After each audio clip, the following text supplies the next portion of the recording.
Hello and welcome to everyone joining. We're going to give everyone just a couple more minutes. I see people trickling in right now, so we'll get started in just a minute or two.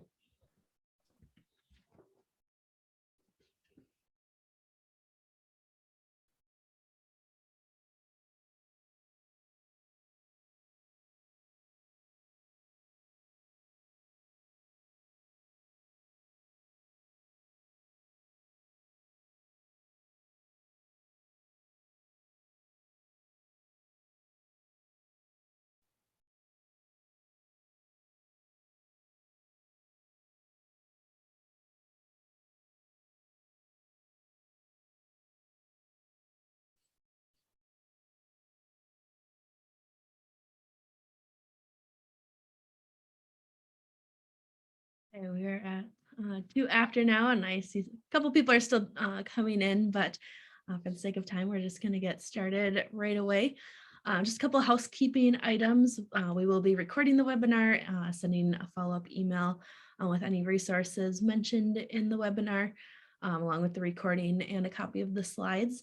If anyone has any questions, please feel free to put them into the Q&A or chat section, and we will either address them as we can in the presentation. Otherwise, we'll make some time for a couple of questions at the end as well. So thank you everyone for coming. This is Lead Generation for Economic Developers. My name is Audrey Anderson, and I'm the Director of Marketing for Golden Shovel. And with me, I've got Lucas Stacy, who is from HubSpot. We are just going to get right into it. I'm gonna stop my video for now so that I don't take up any of the screen. But again, let me know if you have questions and I can pause. Something you're all probably pretty familiar with that you may have learned all the way back in grade school is the element of scarcity. So you look at the principle of supply and demand, you'll notice that when supply is limited, demand obviously goes up. Scarcity is or has a psychological influence on us, making us want something even more if there isn't enough to go around. I actually read a book recently called The Psychology of Persuasion, which is a pretty popular persuasion book. And it states opportunities seem more valuable to use when their availability is limited. Why does this work so well? We know that things that are difficult to possess are typically better than those easy to possess. And we often use an item's availability to help us quickly and correctly decide on its quality. So instead of making our brains do all of the extra work of weighing the pros and cons before making this decision, scarcity norms help us to make a more simple decision. We're seeing this limited supply and limited quantity technique or problem, I guess, with the housing market. So prices have gone up throughout the country because the fear that buyers won't be able to secure a house, and it's prompting people to pay more than asking price. When there is an abundance or even perceived abundance houses on the market, buyers will typically offer less than the asking price. So I'm going to sort of group the bandwagon effect and proof in numbers together. When possible, it's a great way to indicate how awesome an offer is to mention the number of people who have purchased, downloaded, signed up, or donated. So saying something along the lines of hundreds of people have downloaded our white paper, or sharing a testimonial when you're mentioning the numbers of people. On your website, you should be promoting success stories and giving the number of successful people in your community. You can showcase that either on your homepage or on a landing page, any page, just make sure that is prevalent on your website. Maybe indicate how many people have found jobs in the last year in your community, highlight incentives, and show, don't just tell how much your community offered in incentives. With newsjacking, the best examples I have would be actually the royal wedding between Prince William and Kate Middleton. Within hours of the wedding, vendors began making near identical copies of her dress, and vendors such as like the most common David's Bridal now have a royal dress section. But it doesn't have to be as complicated as a royal wedding. It can be as simple as discussing what's hot and on everyone's mind. One example that we've seen recently is on livability.com, which is a site I'm sure many of you are familiar with. In addition to their recognized editorial content and best of lists, Livability also offers paid advertising opportunities that come across content. One example that we have is Madison Regional Economic Development. They leverage this option for their talent attraction campaign. The livability content was viewed over 2,000 times with people or by people each year. And they had headlines like "Why Millennials Are Moving to Wisconsin." And those all attracted views both to their that content on livability.com and back to Madison's own website. It's evident that this type of content people are looking for because readers are staying on this livability.com website for an average of about 2 minutes, which is actually pretty good. And that's, we'd say, long enough to get a good idea of what a community does have to offer. Finally, on this slide, we've got gobbledygook, which is quite the mouthful. This refers to jargon and phrases that have been overused and abused, making them pretty much meaningless. These words are meant to add emphasis to a particular subject, but instead they kind of make your eyes roll. I've got this graphic on the right here that goes over a couple, just to point out a few of the most common ones. Would be next generation, flexible, robust, scalable, easy to use, cutting edge, groundbreaking, and world class. I'd say there's a time and place to use those, but definitely don't overuse them because it does kind of make you chuckle or roll your eyes when you hear them all together. And I'm almost positive that everyone has used at least a couple of those. Next, we've got calls to action. So calls to actions, or CTAs, are the secret sauce to driving people to your community. If your CTAs aren't effective at capturing people's attention and persuading them to click, then it makes your offer pretty much useless. CTAs can be used on product pages, landing pages, display ads, social media, emails, direct mail, just to name some, pretty much anywhere you can market an offer that your community has. One of the most important things with CTAs is to make sure they are somewhere where the eye can see. So I've included this example here. CTAs do it best above the fold, which is the space where your website is viewable to the user without them having to scroll down. According to heat map data, anything below the fold will only be viewed about half the time of people visiting your page. So I like with this York County Development Corporation example, they've got them at the top above the fold, and they do stick out being that bright red. Also, too frequently, organizations put more focus on being clever than clear. You want to be crystal clear about what you're offering in your CTA and be specific. So if you're offering, let's say, a case study about successful manufacturers in your community, you'll want to say on your CTA, download free manufacturing case studies instead of just download now. Being more specific versus clever will really be more effective in the long run. Next, your CTA should stand out. If your CTA blends in too much with your design, no one is going to notice it. You want to make eyeballs land on it, and something I would recommend is to use contrasting colors to make your call to action stand out, and possibly even more importantly, using design to make it obvious that it's clickable. So you're getting a little preview of what one of our new website designs is going to look like, where Golden Shovel is actually in the process of redesigning our website. So here's one of our options that we're working with, and you can see here that we use that gold to really make our CTAs stand out. Finally, your call to action should have or should link to a dedicated landing page, which brings me to the next topic. Of optimizing your landing pages. So just some important stats that I want to call out right away. Personalized CTAs convert up to 202% better. 51.3% of landing pages have a green CTA, which has been proven to perform the best. 48% of landing pages rank on Google Maps and organic search. So if you are focused on SEO and wanting to be ranking on those organic like Google searches, then make sure you have relevant landing pages to match that. And then finally, 86% of landing pages are mobile friendly. By now, your entire site should be mobile friendly. And if it's not, you need to work on that.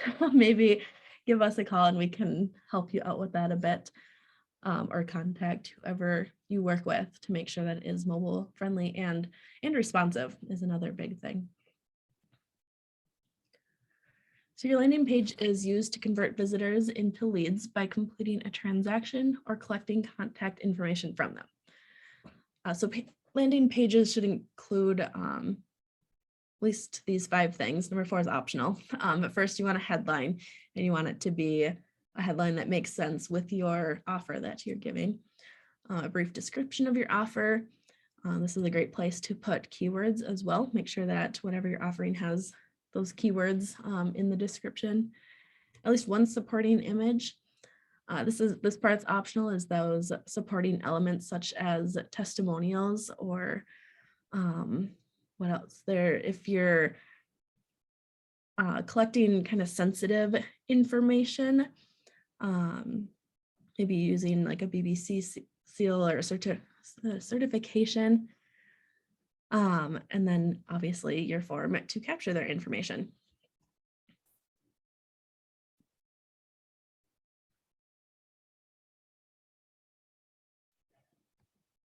Okay, and then on to forms. I'm getting through this a little bit quicker than I thought. But first thing that is on my list is the form length. So you might be wondering how much or how little information you should try to collect on a form. There's no magic answer when it comes to this, but the best practice is to only collect the information that you need. The fewer fields that you have in your form are, the more likely you will to receive conversions. And that's just because with each new field you add, you're creating more work for your visitor and they will be less likely to fill it out. A longer form looks like more work and can prevent visitors from completing it. But on the other hand, if you do have more fields, you're going to have better quality leads. So the best advice I have is to test it and compare different versions and results. Next is to submit or not to submit. So this is the question that most or all of your visitors are asking when they're on your landing page. One of the best ways to increase form conversion rates is not to use the default button, which is submit. So I've got some other ideas on the bottom here, or you can be very specific, like we talked earlier, like download these case studies for manufacturers or download the white paper, join our newsletter. The more specific, the better.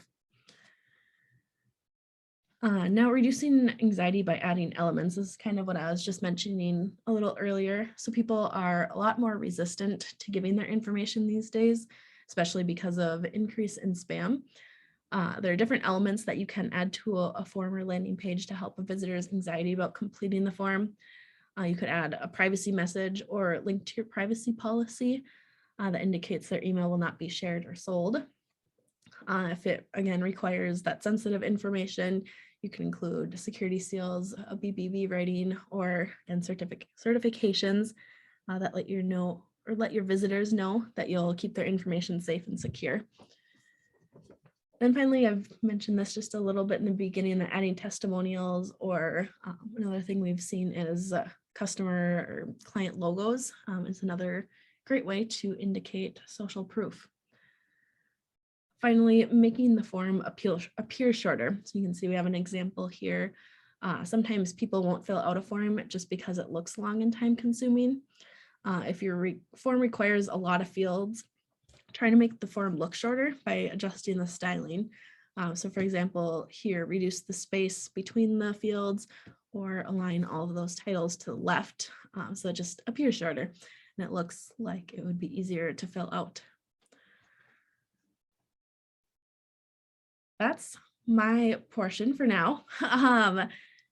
If you have any questions, don't hesitate to reach out to me after the webinar. Put things in the chat if you'd like. And I can answer those as Lucas presents or take some time afterwards to do that as well. We also share a bunch of resources for free for both, or well, for anyone, honestly. I'll put a link to that in the chat too, where you can download. We just released a lead generation white paper. So definitely check that out. We've got other resources as well, ranging from social media to solving workforce shortage challenges, using video, and all sorts of things. So I will put those in the chat. And I'm going to hand over to Lucas to go over how HubSpot can help and just go over a little bit more about what inbound marketing is. And then we'll have some time at the end for questions. Beautiful. Thank you so much, Audrey. Thanks for the time to allow me to present today, you guys. As Audrey mentioned, my name is Lucas Stacy. I am a channel account manager for HubSpot. Effectively, what that means is it's my job to help support agencies like Golden Shovel and their customers, which is really great for folks like you, because then not only do you get the stellar customer support that HubSpot already delivers, but you get the value that an agency like Golden Shovel provides, and then myself to act as an intermediary to help kind of collect and combine all of those elements. My intention is not to have a 20-minute monologue today, so if you guys do have questions, please fire away. This is much more effective as a conversation. As far as what we'll hope to cover, we're going to do a high-level overview of what HubSpot is as a CRM, how we help attract leads via inbound, turn those leads into customers, and then support them long-term as they remain within your organization. And then take a peek under the hood, look at HubSpot as a platform, and just show you some basic functions so that you can kind of get a feel about what it's like to use the tool itself.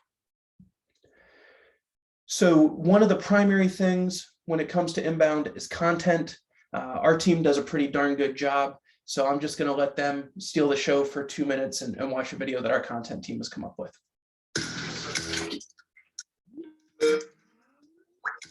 About those leads you sent me. You're welcome. They're already customers. What?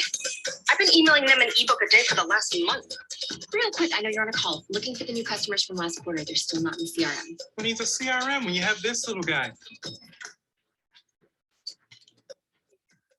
need that back. Hey, any update on when we can get the sales forecast generated? Give me 2. 2 hours? Great. Oh no, oh no, oh no. 2 days? 2 weeks? How many VIP customers did you send this extremely confidential announcement to? Such freak out. This doesn't seem right at all. This data is wrong every freaking time. Hey, do you know how No, to I do not know. Why is this so hard? Our software is the worst.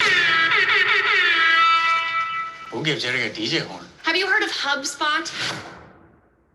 Yeah, I love it. I don't know what it is. What is it? Follow me.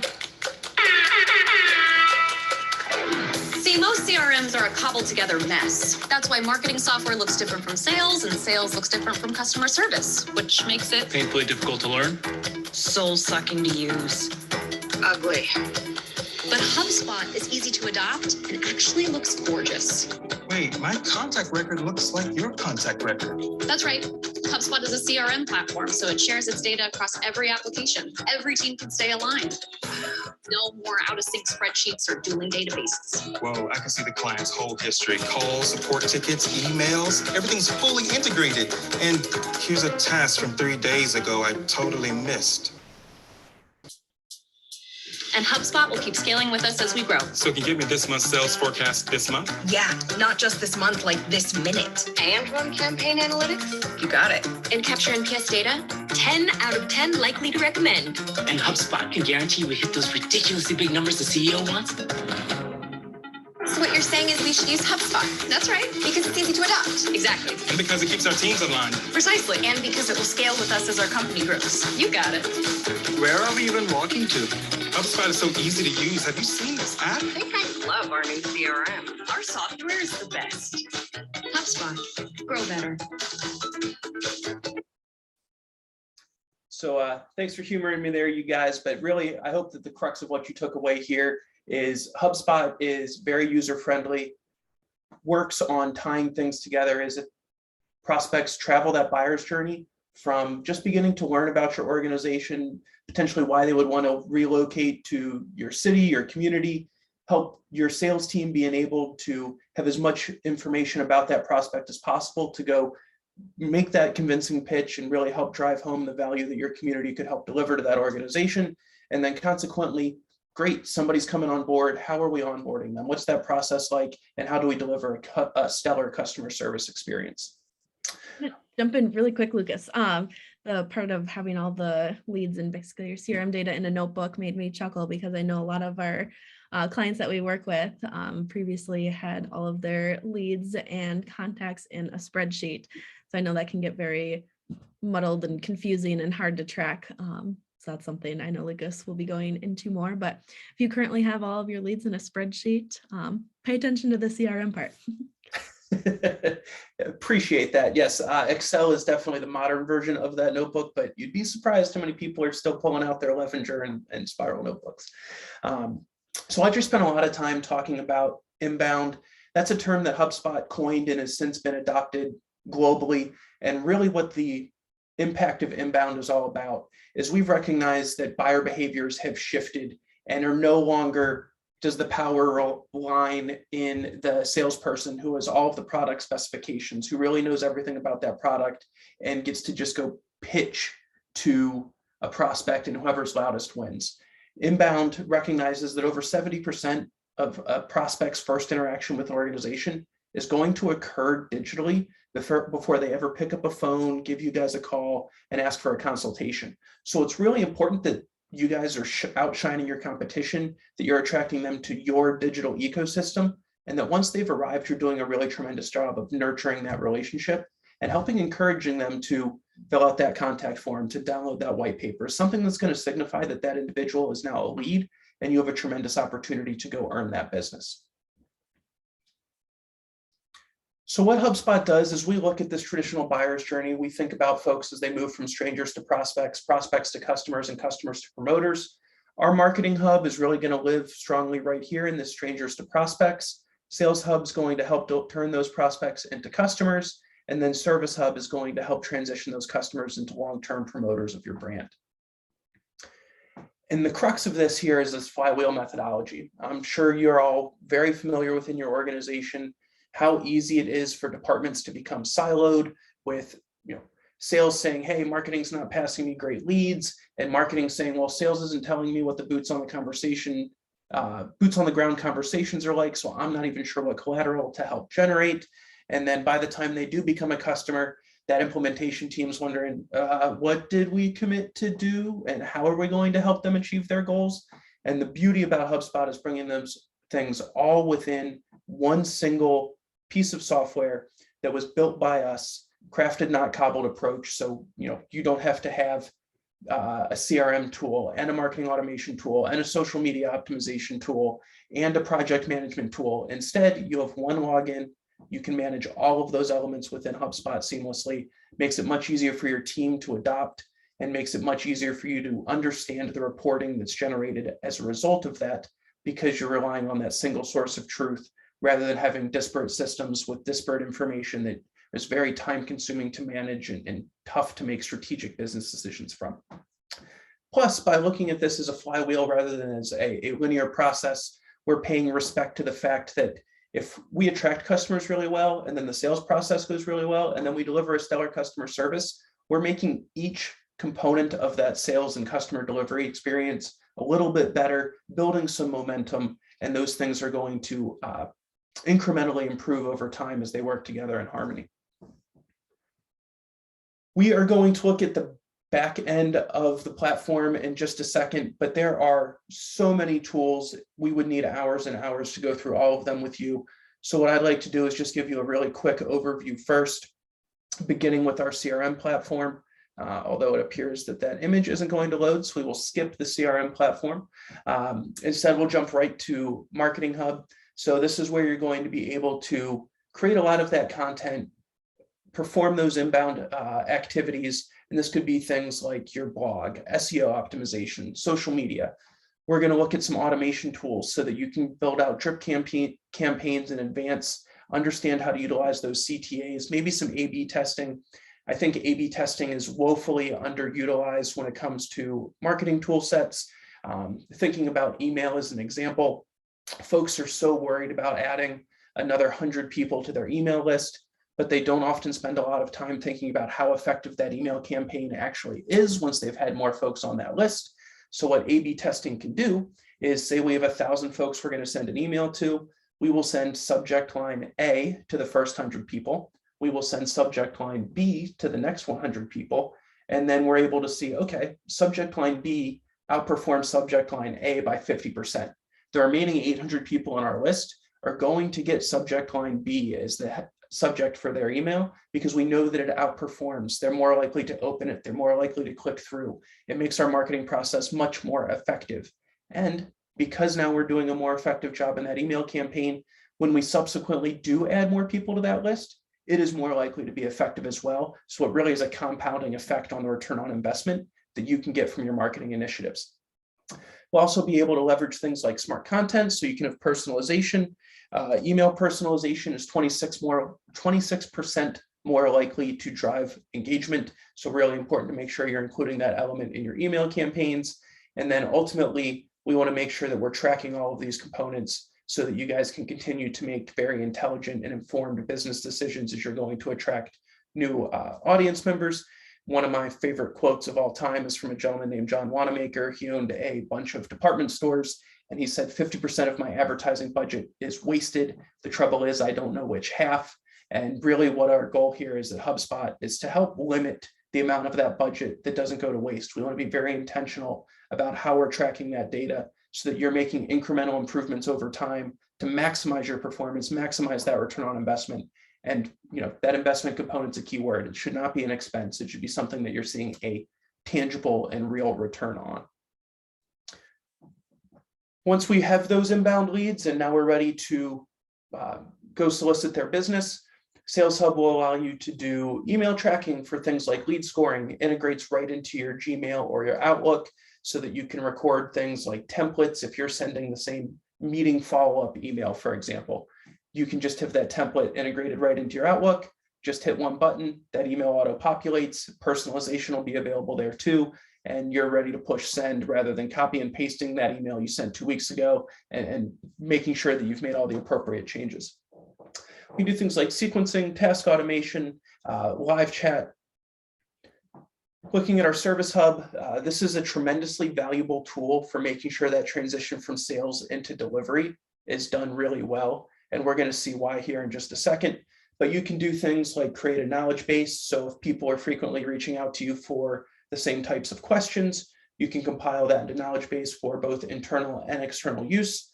That knowledge base can also integrate with live chat. So if somebody is asking for a form on your website, live chat is smart enough to dynamically pull that information into the chat, put that link right there, free up cycles internally for you guys because you're now not having to have an individual pass that form along.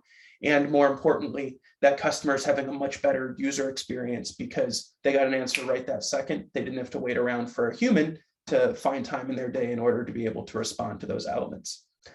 Can also be used like a traditional customer service tool. So things like ticketing, help desk, managing SLAs, all of those items are available here as well. That is a 30,000 foot view of what HubSpot is all about. But to help build some context around that, I'd love to show you guys what the tool itself is actually like. While you transition, I'll mention that I know a lot of you probably have very small teams. Maybe it's even just you in the office. So to be able to make some of your processes automated can be very helpful and clear up a lot of your time. Yeah, absolutely. And efficiency is really the name of the game in a lot of this tool set. And when teams are small, it's very important that information is shared quickly and accurately cross organization, because when you're wearing many hats, you might be the third person to touch that topic or issue that day because you were the first person to have time. And you need to be able to have all that backstory, understand exactly what that customer or prospect is looking for. And that's really one of the benefits of having this type of a platform to work from. So the page we're looking at right now is effectively our dashboard. So this is the page that you would log into when you first visit HubSpot. There are a bunch of different options available to you. If you're worried about net promoter scores, perhaps you could have that be the first thing you see. Or if you're on the sales side, drop that in here. If you're on the marketing team, you maybe want to see website analytics. So you can kind of curate this dashboard to be whatever you would like or is most applicable to your role. These are all HubSpot generated out of the box reports that we have found to be most impactful for customers, but you're able to go wild and crazy, make this whatever you would like. And it's very easy to use. So for example, you decided that contact creation by first conversion is the metric you care most about. It's as simple as just clicking this, dragging it up to the top, and now that's going to be the first report I see in my dashboard. Very, very easy to use. But that's not the powerful piece. Let's look at really how this comes to life. And the way we're going to do that is look at a contact record. So a contact record can come to exist for a bunch of different reasons. If you are using Excel right now, you can import that CSV directly into HubSpot, and it will create all of those records for you. But it could also be hooked up to your website. So somebody clicked contact us or somebody subscribed to your blog, all of those elements can create these contact records automatically as well. On the left-hand side of this contact record, we're able to see all of the elements that you would expect for day-to-day interactions. So things like email, phone number. You can also track things like website activity. So know how many times they visited your site and what pages they've looked at to help you understand, boy, are they actively considering engaging with us? Is this a really serious prospect? All of these things can begin to help paint that type of picture. You also have the ability to email, call, set meetings, all within this platform. And again, we're integrating with Outlook or Gmail. So even though you're sending this email from inside HubSpot, from a user perspective, that end client or prospect is going to, that email is going to appear to them as if it came directly from your Outlook or Gmail tenant. This center component is very similar to a Facebook newsfeed. It's essentially a chronological recording of every interaction that customer or prospect has had with your organization. So if I scroll down to the bottom here, we're able to see that this contact was created from an offline source. So that means that somebody likely imported them from a CSV, for example, but then we're able to start to see what every interaction has been like since then. So we can see that we created or conducted a demo on their behalf, that they submitted a form, that they've viewed these pages within our website. And it really helps you understand what pieces of your marketing collateral are resonating most with that individual so that you can send them more collateral like that.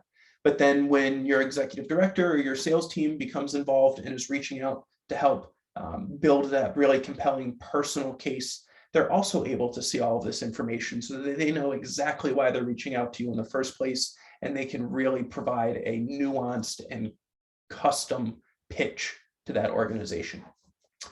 On the right-hand side are things that you control as an organization. So we'd be able to see things like deals, how you're tracking your engagement from a monetary perspective with that organization. You can see what companies they're associated with. So not only will contacts be associated with companies, but company records, you're also able to see all of the contacts associated with that company. And then you'll notice this looks identical to what the contact record looked like, only now we have a list of any information from someone from that company kind of being categorized here in this newsfeed type space.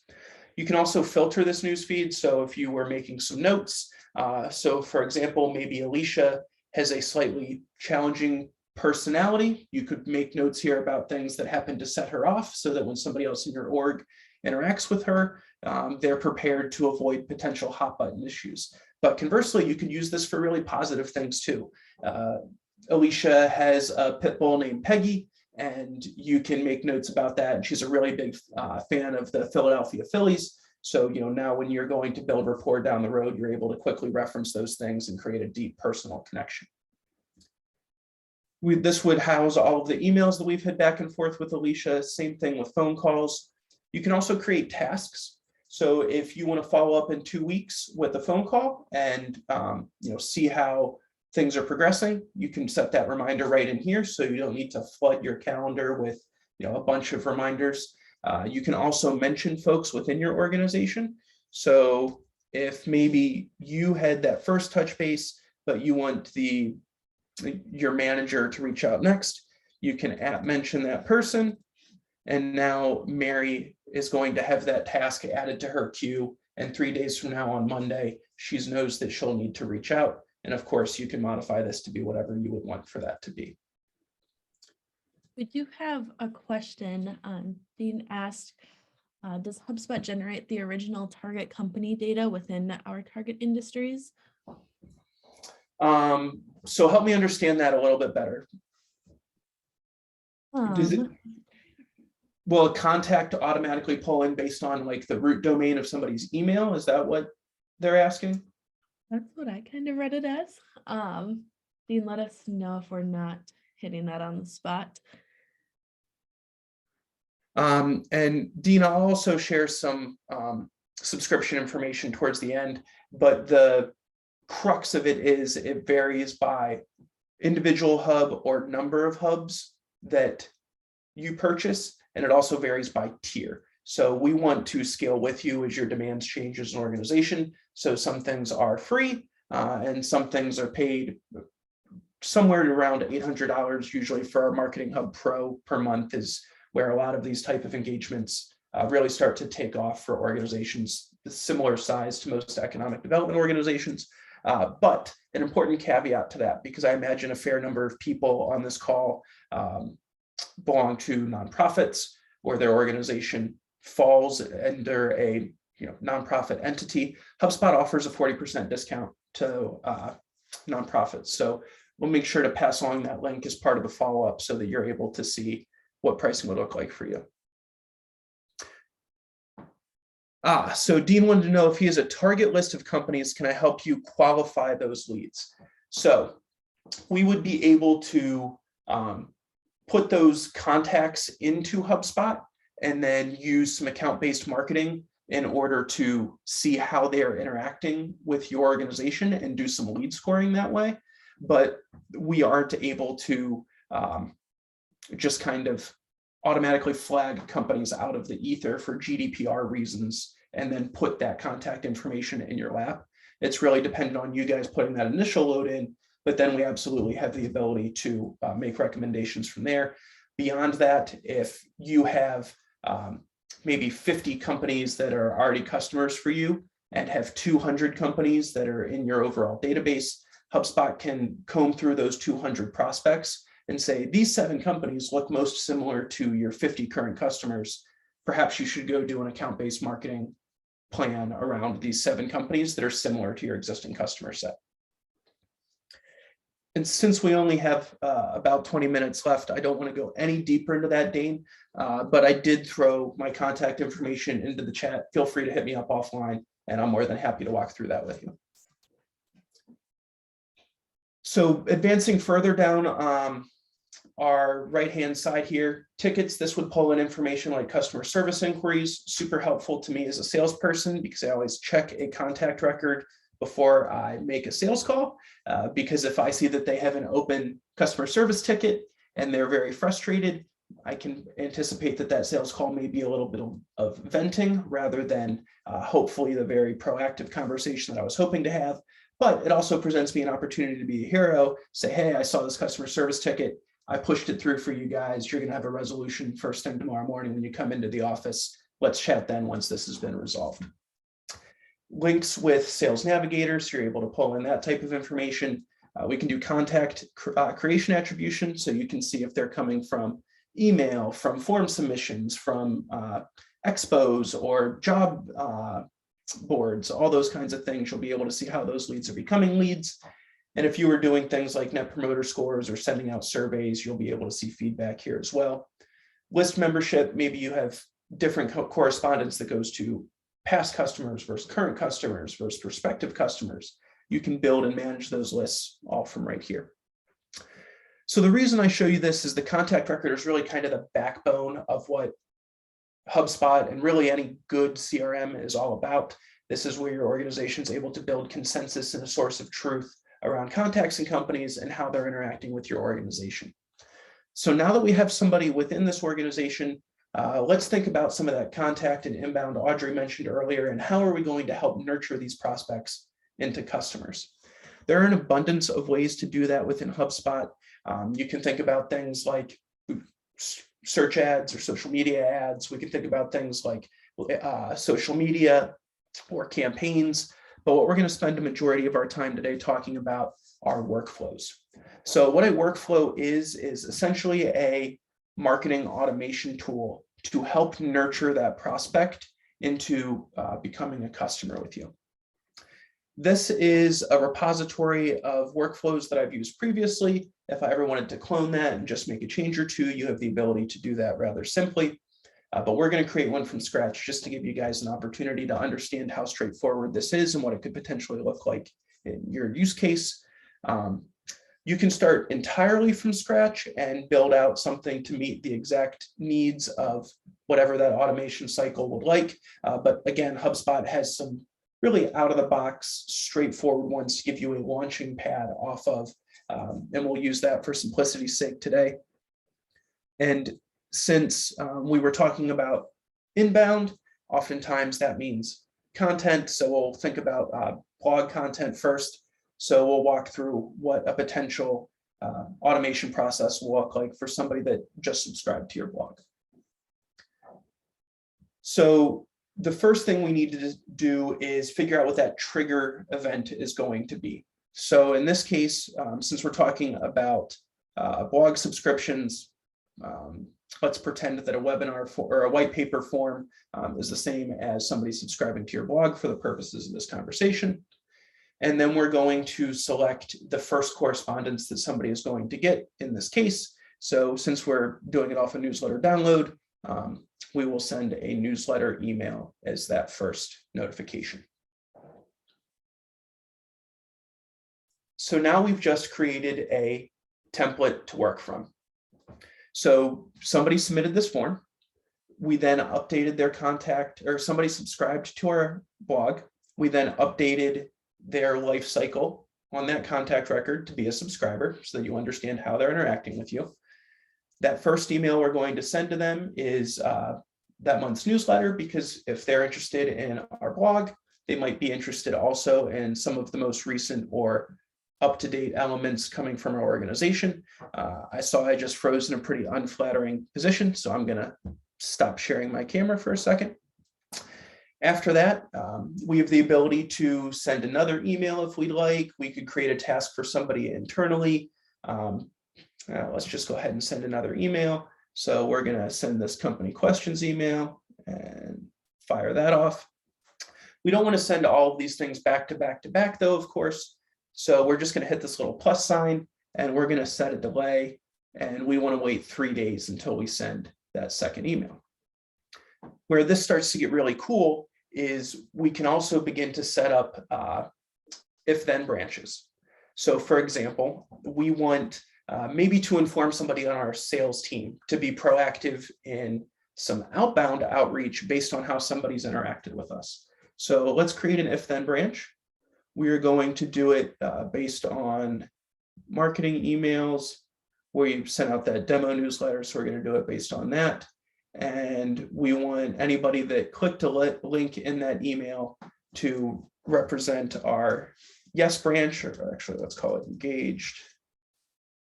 And then our no branch will be somebody who hasn't clicked anything inside that email. We're going to call that continue drip campaign. So what this does is now based on actual user behavior, have they engaged with those emails we've sent them already? We can alter what type of content we're delivering them. So somebody that's engaged, they've clicked on those elements. We want to send an internal email notification. We want to send it, you can choose if you want to send that to a specific person, to a team within your org. I typically like to send it to the contact owner. So this is going to dynamically, based on who the end prospect was, if they were assigned to somebody within your organization in the CRM, they're now going to receive an email that says engaged prospect. We can personalize this. By the way, this works for outbound email too. So let's just call first name. So we can say, hi, first name, company record is actively engaged. Please reach out to further nurture this prospect. So now we've just created this email notification to go directly to the contact owner of that company to reach out. If we want to really cover all our bases, something else you have the ability to do here is create a task. So now within the notification, contact. Now within the CRM, this is going to create a notification for that person to reach out directly to that prospect. They'll be able to look at that contact record. They will know what links they've clicked so that they can really personalize that outreach. And again, we can assign this to the sales team if we wanted and go a specific user, or again, I like assigning this to the contact owner for continuity purposes. And that can then be the end, because the ultimate goal of any marketing campaign is to get a meeting on the calendar. So, now we're using this as the opportunity to go do those types of things. But we still have a bunch of folks who haven't engaged in that email. So we want to continue to nurture that relationship. So we're going to go ahead and send them an additional email about a demo we have coming up so that they can learn more about that. And we can keep building this out for really an indefinite period of time. It's always nerve-wracking to create these because they go out to everybody that's enrolled in this workflow. So you have the ability to test, send demonstrations to yourself. You can also set goals for these activities. So if that goal is book a meeting, for example, or fills out the contact us form, you can set those goals here to track the overall effectiveness of your campaign. And then just as importantly, this also has track changes set up so that you know who within your organization is making some alterations. So if we're looking at those incremental improvements and we are modifying this over time, we're able to say, boy, our open rates really started to drop on March 30th. That knucklehead Lucas made a change. It wasn't a good idea. Let's roll back to the March 20th version that was performing at a much higher rate.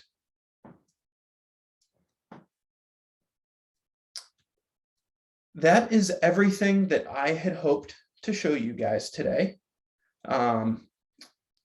Looks like we do have ample time here for questions. If there's anything in particular that you would like to see or an additional function within HubSpot, please drop it in the Q&A or in the chat. I'd be happy to show you any additional features. And of course, my contact information is in there as well. Happy to sync up after this to address any of those questions as well. Audrey, anything you were hoping that I was going to cover that I just ran through way too fast? Nothing that I can think of right now. If anyone has joined our webinars or speaking events in the past, they know that we probably almost always mention HubSpot just because for our own personal use, we use it all the time. It helps us automate so much. We always recommend HubSpot for everyone to use, but at the very least, hopefully this has got your minds thinking about ways that you can automate things and that you can be having more people reach out to you versus you having to go to them for everything. Any final questions? Feel free to put them in the chat or Q&A section. Otherwise, we really appreciate everyone for coming. I hope you learned a few new things. If you think of questions after the webinar is done, feel free to reach out to either Lucas or I. Find us on LinkedIn and we're happy to help with any of your questions. I don't see any other questions coming in. So thank you again, Lucas, for joining us too. And I think we're good to go. We'll be sending out a follow-up email with resources and a recording and the slides. So be on the lookout for that. Thank you, everyone. Thanks, Audrey.